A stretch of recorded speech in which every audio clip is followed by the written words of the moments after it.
انظر لي ساعة خلوة لعلي أن أطوف الكعبة তুমি আমার জন্য একটা অবসর সময় যখন কেউ থাকবে না আমি একা যে কাবাগর দোয়া করে আবার মদিনা মুনাওয়ারায় ফিরে যাব। ঠিক দুপুরবেলা উমাইয়া একটু খারাপ তার বন্ধু সাথে নিয়ে গেল কাবার চত্বরে। রাত্রে রোদ, দুপুরবেলা কেউ নাই, যে দেখে বড় সরকার আবু জাহেল দাঁড়ায়। হযরত সাদকে দেখে আবু জাহেল খিল্লি হয়ে গেল। সে বলল, ইয়া আবা সাফওয়ান, এটা উমাইয়া একটু খারাপের উপাধি ছিল। ইয়া আবা সাফওয়ান, মান হাদা মাআক, তোমার সাথে লোকটাকে? বলে, আমার বন্ধু সাদ বিন মুআজ, আল্লাহ রাসূলের সাহাবী, মদিনা শরীফ থেকে এসেছে ওমরা করতে। বলে, তার এত সাহস, সে একা একা মক্কায় আসছে? যদি তোমার সাথে না থাকতো আমি কিভাবে মদিনা শরীফ সূত্র ফিরে যায় দেখতাম। এবার হযরত সাদের হৃদয়ে ঈমানের জোশ উঠে উঠল।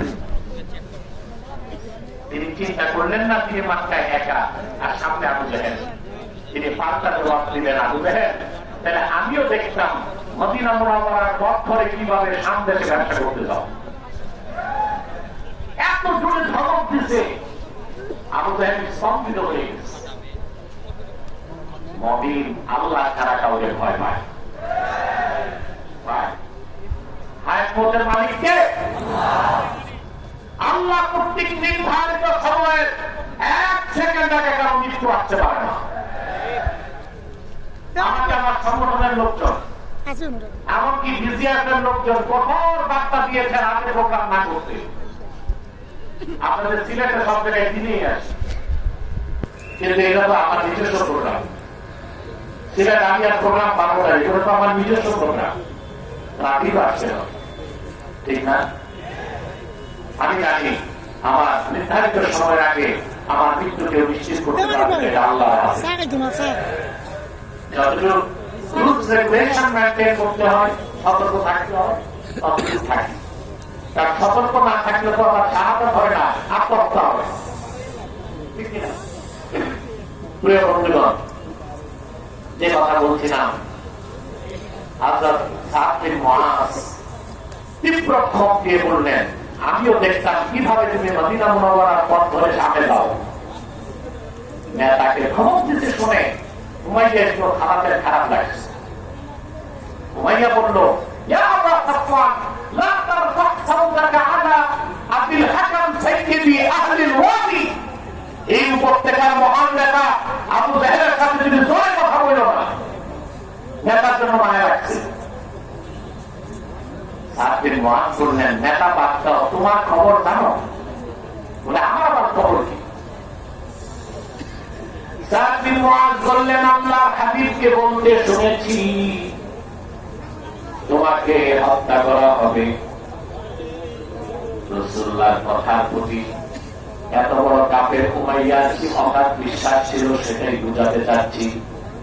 সে বলল, মক্কায় না মক্কার বাইরে? সাদ বললেন, সেটা রাসূলুল্লাহ বলেন নাই।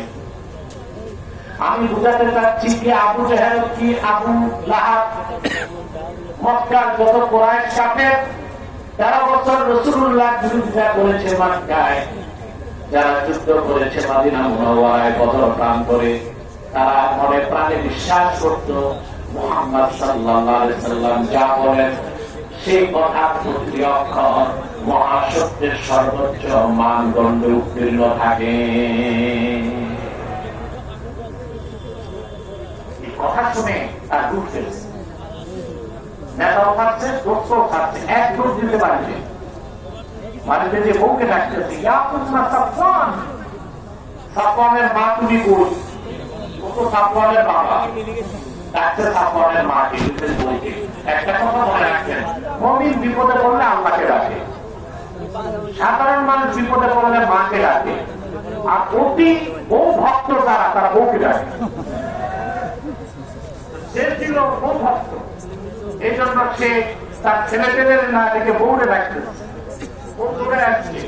কি হয়েছে তোমার? বলে, শুনছো? বলে, কি শুনছি? বলে, সাদ বিন মুআজ জানালো মুহাম্মদ সাল্লাল্লাহু আলাইহি ওয়াসাল্লাম বলেছেন আমাকে হত্যা করা হবে। তার বউ জানতো রাসূলুল্লাহ যা বলেন তা চিরসত্য। তো তার বউ বললো কোথায়, মক্কায় না বাইরে? বলে এইটা থাক, বলে নাই কারণ রাসূলুল্লাহ বলেন নাই।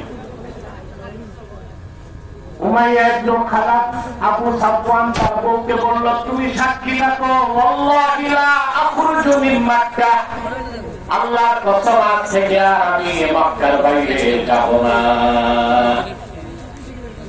রাসূলুল্লাহর কথার প্রতি কি অগাধ বিশ্বাস ছিল।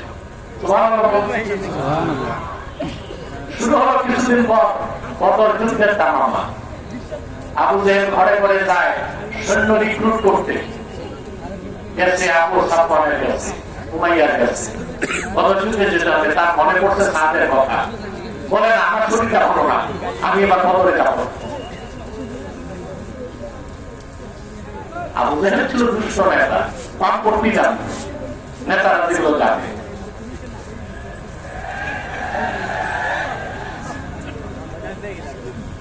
পলিসি একটা, ডিপ্লোমেসি একটা, ঠিক না? সে এত বাড়াবাড়ি করতে রাজি হয়ে গেছে। আমি বদলে যাব।